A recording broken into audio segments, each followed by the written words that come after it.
Have you ever felt like you're just not getting the most out of AI? Well, you're in exactly the right place. We are about to break down 5 key essentials straight from Google's own AI course that are seriously going to change how you use these tools forever. Let's dive in. And get this, it's so important because research shows that a whopping 99% of beginners are missing these basic ideas. Think about that.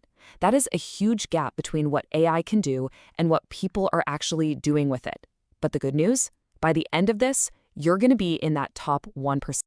Okay, first things first, you've got to understand the landscape. Let's break down the 3 main types of AI tools you're going to run into out there. So, you've basically got 3 flavors. First, there are standalone tools.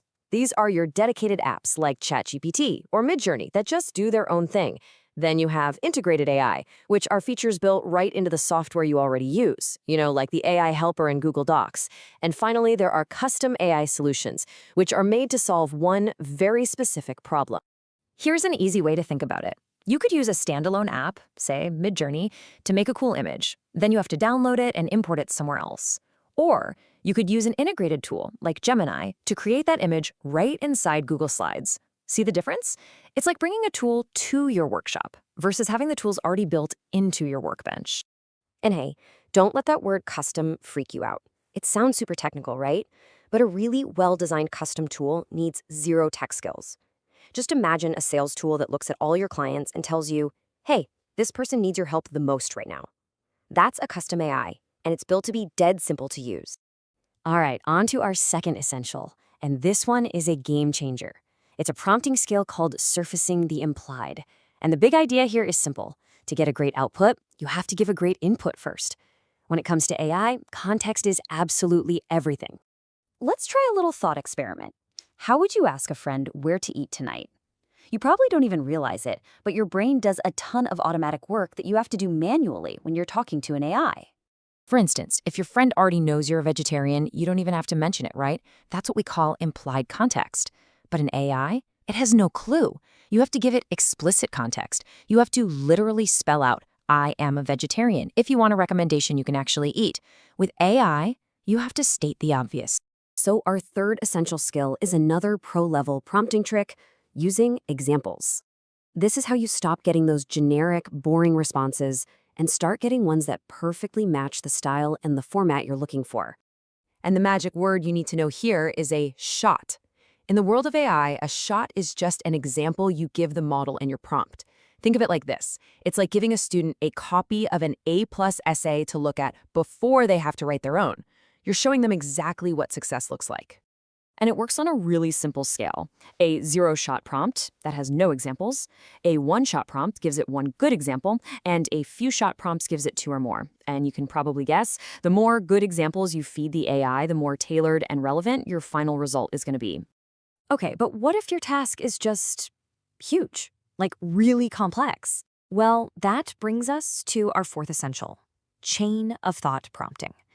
This is all about taking a massive project and breaking it down into a series of smaller, bite-sized steps for the AI to handle one by one. And Google's course puts it perfectly. By dividing a task into these manageable steps, you guide the AI to give you way more accurate and consistent results. Instead of asking it to write a whole book at once, you ask for chapter 1, then chapter 2, and so on. Writing a cover letter is the perfect example. Instead of just saying, write me a cover letter, you use chain of thought. Step 1, write an attention-grabbing opening line. Okay, great. Step 2, now write the body paragraphs about my experience. Perfect. Step 3, finally, write the closing. Each step builds on the last, giving you so much more control and a way better result. All right, our fifth and honestly maybe the most important essential is knowing what AI's limitations are. Because understanding what it can't do is the secret to using it wisely and, responsibly. So after all the incredible things we've seen AI do, you have to stop and ask, okay, but where's the catch? Where does it fall short? Knowing the weaknesses is every bit as important as knowing the strengths. There are 3 big ones to always keep in the back of your mind. First, the data used to train these models can have biases in it. Second, most models have a knowledge cutoff date, meaning they won't know about very recent events. And third, AI can hallucinate. And that just means it can create answers that are factually wrong or sometimes just completely made up. Which leads to this critical point. You have to be the final fact checker.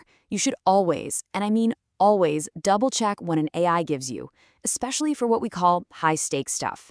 You should never blindly trust AI for health, financial, or legal advice. Just treat it like a brilliant, super talented assistant who is sometimes totally wrong.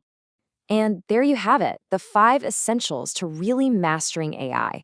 You know the different types of tools, how to give them context, how to use examples, how to break down big tasks, and how to watch out for its limitations. You now officially know more than 99% of beginners out there. So the only question left is, how are you going to use that to your advantage?